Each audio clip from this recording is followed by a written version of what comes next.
You ask Tiger to solve. This deals with linear equations with one unknown. The final result is x equals 4. Let's solve it step by step. Simplify the expression.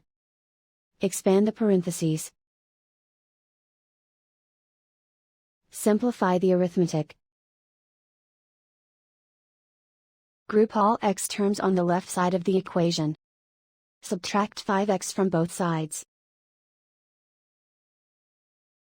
Group like terms. Simplify the arithmetic.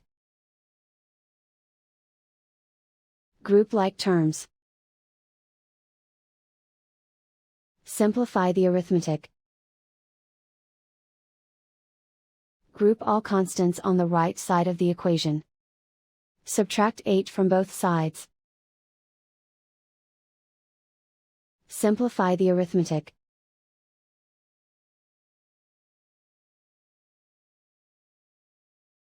Isolate the x.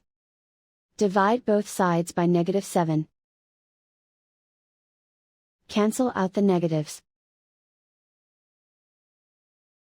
Simplify the fraction. Cancel out the negatives. Find the greatest common factor of the numerator and denominator.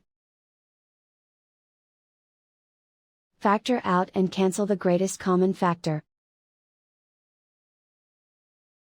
And so the final result is x equals 4.